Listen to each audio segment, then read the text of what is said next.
think the first time I came across Lee's work is probably by looking at Man Ray's work and looking at the pictures that he made of her. And then I discovered that she was a photographer herself and that she made amazing work. Hello, my name is Vivian Sassen and I'm a fine art and fashion photographer. We're recording this from my studio in Amsterdam. I just want to say I love Lee's work, and I'm so happy that you asked me for this. I feel very honored because I totally love her work. Welcome back. This is our last episode of the podcast Lee Miller Fashion in Wartime Britain. I'm Ami Bouhassane and I'm the co-director of the Lee Miller Archives. This time I'm looking forward to current fashion photography with the contemporary fine art and fashion photographer Vivian Sassen. In lots of ways, Vivian and Lee's lives mirror one another. They both spent times as models themselves before going behind the camera, and both experienced the challenges of the male-dominated world of photography. I started out by asking how Vivian's passion for travel, which again she shares with Lee, has influenced her work. I think travel is so essential for the mind and for your creativity, especially if you're able to travel in a way that you go to places where you're not just a tourist, but you are able to spend more time somewhere and really get acquainted with the local people. I lived in Africa when I was young. My father worked there as a doctor. We lived in Kenya. In the year 2000, I met my now husband, Hugo, and we found out that we had this similar background because he was also the child of a doctor, and he was born in Zambia and he lived in Tanzania for a long time. So when we met, we decided to travel to Africa together and show each other the places of our childhood, etc. So ever since then, we've been traveling a lot all over Africa, basically. Such an amazing adventure together. See, what's it like shooting fashion for magazines like Vogue? I've always loved doing editorials for magazines because they give you a certain freedom. And when I was just started out as a photographer, I thought it was just an amazing opportunity to get my work out in the world, out there, you know. So I sent them to Purple magazine and Dazed and Confused, ID magazine, all these kind of funky independent magazines, which I really loved. So that was a great way to get started. And I've also always perceived the fashion photography as a kind of laboratory, in the sense that I feel that, especially for these independent titles, that you can be super creative. And it was like a playground always, just experimenting with photography. And what I really loved about it and still do is collaborating with so many other amazing people. So how does it work then? I mean, when Lee worked in fashion, it was quite a small team that she collaborated with at British Vogue.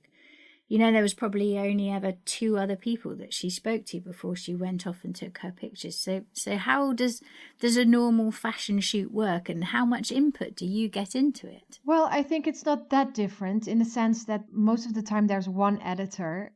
You think of a concept together, an idea. And on these photo shoots, it really depends. I mean, sometimes you have photo shoots for magazines which are a bit larger, and then you have someone doing the nails, you have production, you have people from set design, you have catering, the stylist has 1 or 2 assistants, the hair person has an assistant, sometimes 2, the makeup artist has 1 or 2 assistants, and maybe I have 1 or 2 assistants. But I always prefer to keep it super small because you're just more flexible. And I love to work on location instead of the studio. I mean, the studio is fun, but I always get more inspired by working on location. And I love the natural light, the sunlight. So yeah, I prefer to keep my team small. Do you get any choice over the location? Do you say to the stylist, I found this fantastic place, how about we shoot it here? Or is it normally pre-decided? I get to decide about the location, definitely. I think that's one of the things that's really up to me most of the time. Also the use of light, etc. I think styling wise, that's more the stylist deciding. But if I have a location in mind, I have quite a big say where we're going to shoot. So I guess you have a lot more say about how your images are kind of finally used when they go in the magazine as well now, do you? Yeah, kind of, because often they send me a layout because I request that. It's not like I demand it, but I request it. So I can have a look at the layout, and sometimes I do pairings of images next to each other on the pages of the magazine. Sometimes I make layouts myself. What about with Vogue? How much say do you get when they use your pictures? Well, they are very accommodating. They are really, really good at giving me the opportunity to tell them how I would like it. Yeah, it depends. I work for different Vogue titles, but especially for Vogue Italia and also sometimes Vogue China. With Vogue Italia, they are great. They give me a lot of freedom, and they will discuss everything with me beforehand, before publishing. Yeah, I can imagine the Italian ones being fun to work with. Yeah, definitely. And the editor there is great. He really wants you to do creative things and think out of the box. And he wants to give, especially women, a platform to explore and be super creative, which is great. What kind of cameras do you use? I used to shoot analog on a Mamiya 7 II. And I always had this one film that I used. I don't know, that was really my thing back in the days. Of course, we shot a lot of Polaroids beforehand, before shooting. But then, of course, things changed, and people wanted to have digital more and more. And right now I'm shooting on a Phase 1 camera, which is really great. It's the files are so large and you can do so many things with it. Yeah, I'm really happy with my Phase 1. And right now I think, yeah, I also shoot all my artwork on the Phase 1. In British Vogue during the war, to start off with, they didn't actually have any way of producing colour photographs because they used to just use the colour plates sent over to them from America. But then Lee managed to be quite resourceful and get hold of some colour transparency film. And there's, I don't know, something like 20 colour pictures in Vogue in the war period, and they're almost all by Lee. So, but obviously in those days, the way that they could print colour was quite restricted. So you had to use a certain colour spectrum. They couldn't get certain types of colours. So I was kind of wondering, she had a much smaller range of colours. So the model had to be quite contrasty with the background and things like that. I love this picture in the book of, she looks like Greta Garbo, and there's all these amazing colorful fabrics on the floor, and she's wearing a purple or blue dress, and there's these funny dolls behind her. That's such an amazing picture. Yeah, it's a little bit bonkers, but it works, doesn't it? I know what you mean by looking like Greta Garbo. But you can see that the colours are there's not many mid-tones there. No, it's quite saturated, but it's beautiful. I like it because I love color, and I like this kind of graphicness in images. And what's your attitude generally to color in your photography? Oh, that's a hard question. I love color. Many of my pictures are very colorful, and sometimes I think it has to do with the fact that as a young girl, I was both inspired by all the vibrant colors that I saw as a very young girl in Africa, and all the garments of the women there. And then on the other hand, there's the Dutch design culture, which is quite rich in color. If you think of the Stijl, Rietveld, Mondrian, these are very, very graphic, bold and primary colors: blue, red, yellow, black, white, green. Yeah, I think I was influenced by that as well. But you also shoot in black and white. How do you decide when to use black and white instead of color? Yes, sometimes I use black and white, but I think I still prefer color. But I remember at some point a few years ago, I was editing my book In and Out of Fashion, which it was 17 years of my fashion photography. And I got a bit nuts. There was just so much to see. And I felt like I wanted to rest the eye and At the time, I was traveling to Suriname, and I went to the jungle, and I went to this village, Pikinslee, it's called, and I made a book there. And most of it, what I shot there, was in black and white. And I think it was almost as if to reset the eye. I wanted to have a certain calm, clear, and simple view on the world again, I guess. So I started photographing in black and white and just focused on very simple objects, daily life situations and objects in the village. Yeah, maybe as a kind of a pause from photography, or trying to get back to basic, basically. With your fashion photography hat on, what do you find particularly interesting about Lee's fashion work from during the war? Oh, there's so many things. I think this book, you can look at it for hours and explore and find new things all the time. One of the things that I found so amazing is the humor of some of the pictures. For instance, there's this double page spread with this woman kind of dreaming away of all these little hats, and the hats are floating in the sky, which is amazing. And then I love all the props that keep on appearing in images. Sometimes they're kind of weirdly placed, or I don't know. I think there's a kind of wit and humor. On one hand, looking at these images now, they feel so dated in a way, also because these women in the pictures are wearing all these amazing clothes that nowadays we won't wear anymore. I mean, so they feel from another era, which they are, of course. And then again, they also have something modern, and they feel, I don't know, you feel also kind of a freedom of these women. I don't know. I just love the way she photographs women. They look strong and full of energy and wit.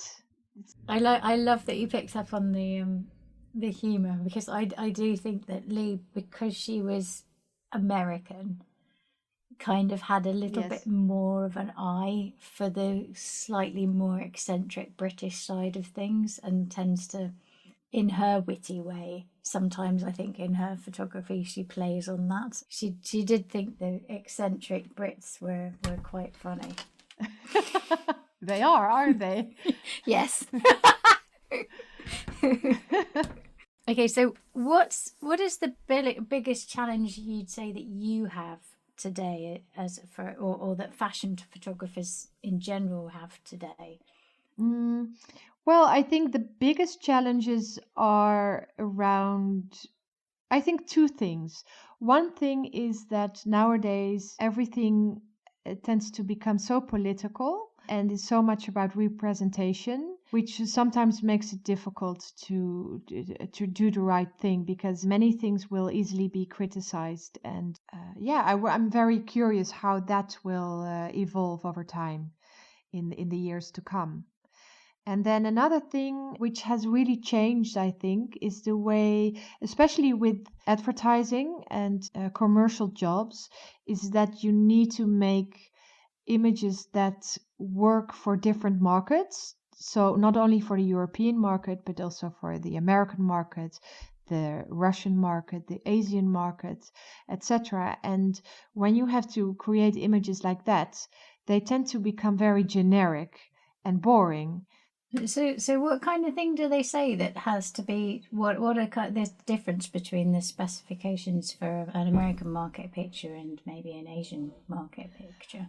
Well, for instance, I always strive to have people of color in campaigns as well, and sometimes I get feedback from clients saying, "Oh, we're really sorry, but a black person in our campaign is not going to work because it's just not how the Asian market works or the Russian market works." That's very frustrating, very difficult, I think. Yeah, totally. I didn't realize they had those kind of issues still. Yes, but it really depends on the brand and what it is exactly they want from you. For instance, if it's a perfume campaign which needs to run worldwide, they will more easily go for a Caucasian girl. But the funny thing is that on the other hand, working with people of color for certain magazines nowadays, it's also perceived problematic. Me being a white photographer and then shooting black models, that's in certain circles with certain magazines, that's almost a no-go area. So there you see a reverse thing happening. So Lee used to remove chin shadows and stray hairs and touch out the occasional wrinkle or creases in shirts and blouses, and sometimes she even cinched waistlines or streamlined dresses. And over recent years, there's been a lot in the media about too much kind of streamlining and airbrushing in the fashion industry. Do you think that how she's practiced has been amplified over the 80 years since what she was doing?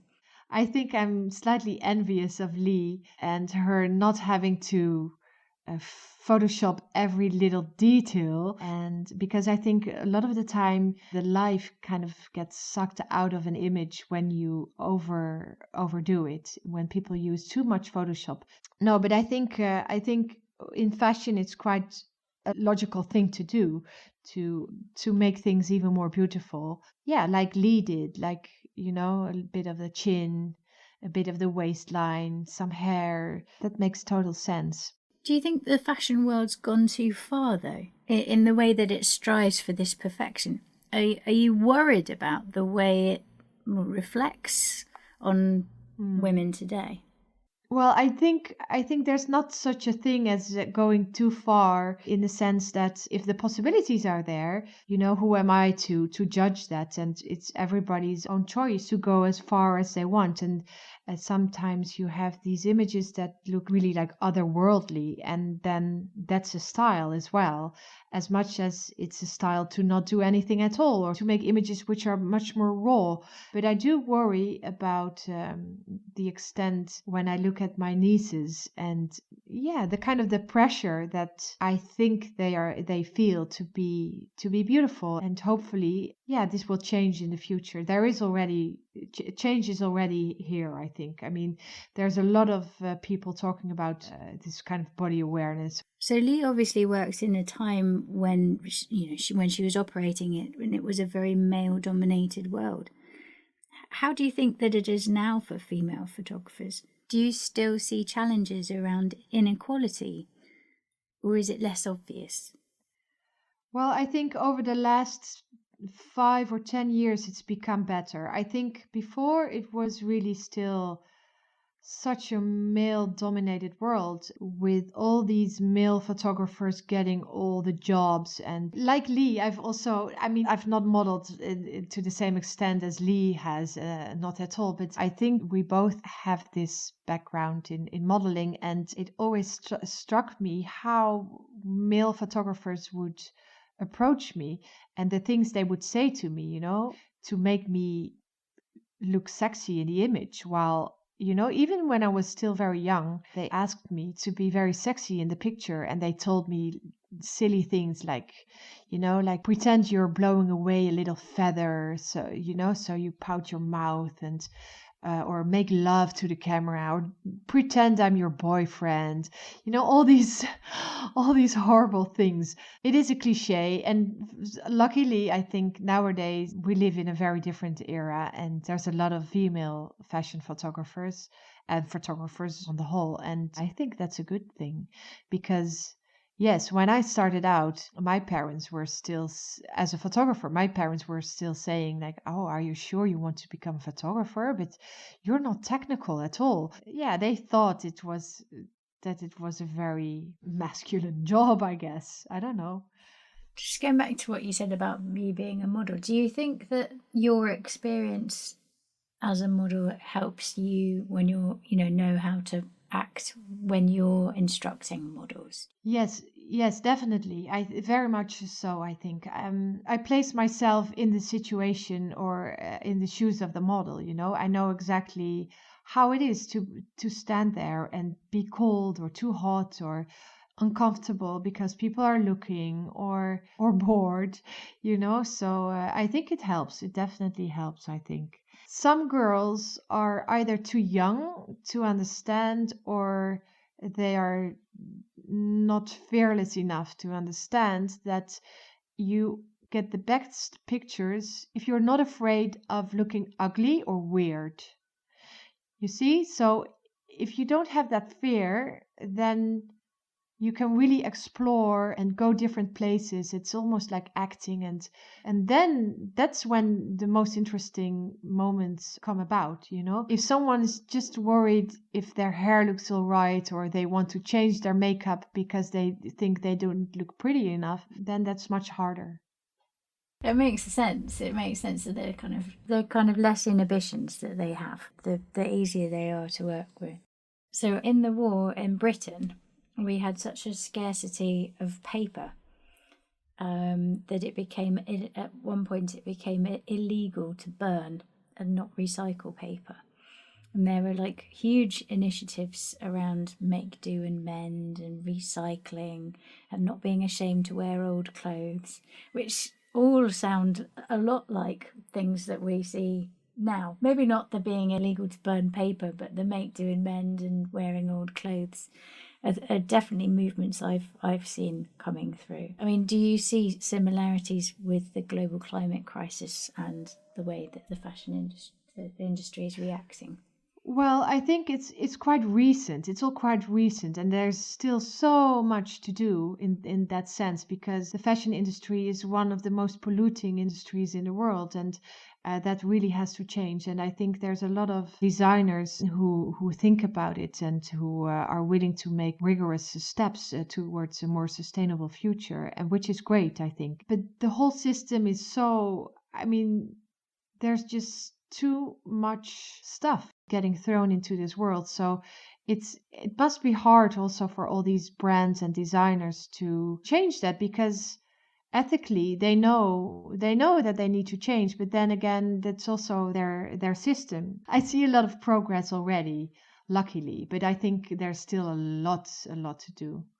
If I look at my own practice as a fashion photographer, I also think that, for instance, traveling needs to be limited also for shoots. Until recently, many brands just, they were just flying girls all over the world just for one picture or two pictures. And I think it's just crazy. I hope that will change in the years to come.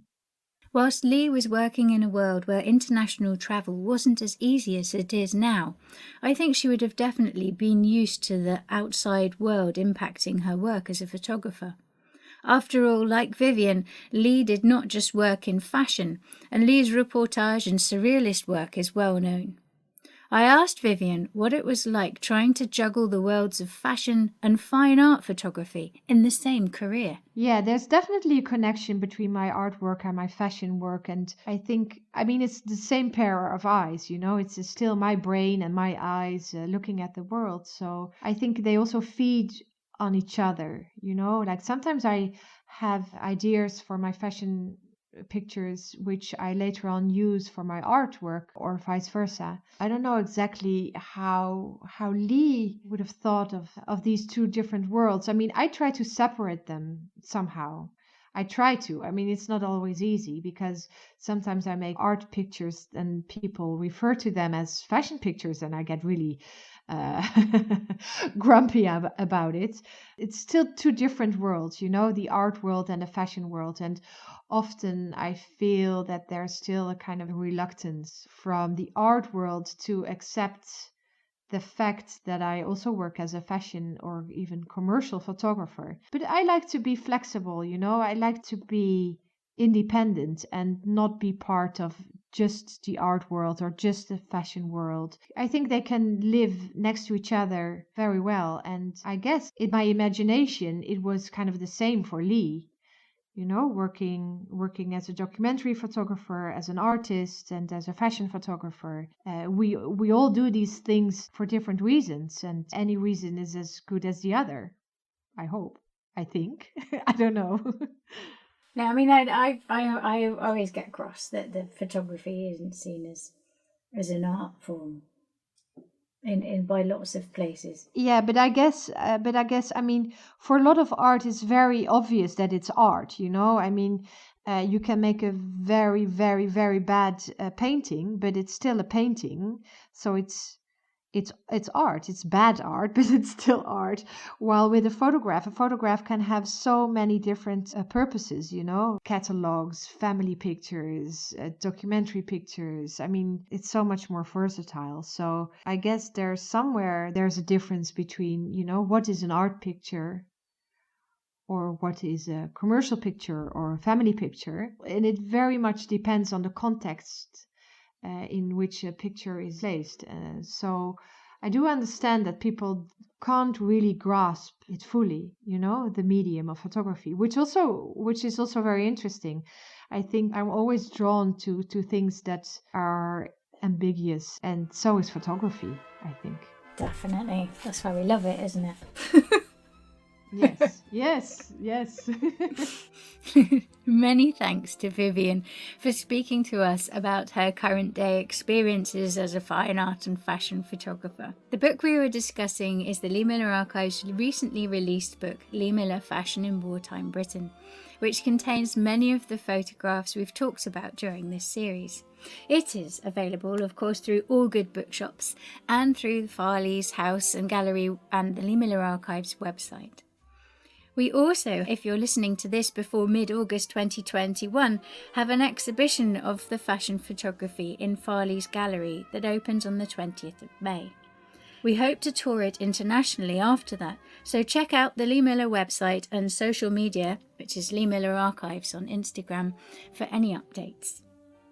Before Vivian left, I asked her what her favourite image from the book was. Well, of course, I really like the solarized image. There's this solarized photograph of a woman in a corset shot in Vogue studio in London, and I just love that image, of course. I'm really, really drawn to this kind of weird surrealist picture of these women wearing these fire masks and eye shields as protection from the bombs.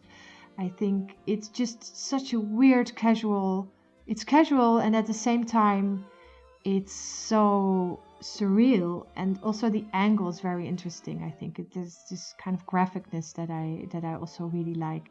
And your all-time favorite Lee Miller picture?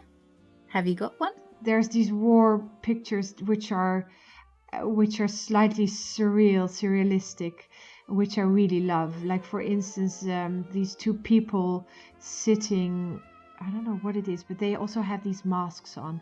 I really like this connection towards the surrealist movement. So I'm very much drawn to that. Then there's also the dead man floating in water. Yes, but I guess I'm just slightly drawn towards the dramatic. But that's just such an amazing picture, because there's this kind of beauty and stillness in it, and there's the glimmering of the water, the sunshine in the water, and face kind of all still, and I don't know. It's beautiful. Wow. Thank you so much for listening throughout this series of Lee Miller Fashion in Wartime Britain. If you'd like to support Farley's and the Lee Miller Archives and see extra material, we have an online Love Lee membership on Patreon at patreon.com/Lee Miller Archives. Amongst all that's available, you might be interested in the tier called the Lovely Letters, which is a podcast series on Lee Miller and Roland Penrose love letters. This series was presented by me, Ami Bouhassane, and my guest today was fine art and fashion photographer Vivian Sassen. It's produced by Tolly Robinson, and the soundtrack is licensed from DeWolf Music. The copyright is copyright Lee Miller Archives 2021, all rights reserved. The Lee Miller Fashion in Wartime Britain podcast series was made possible from public funding from the DCMS Culture Recovery Fund, which was awarded to us by the Arts Council England.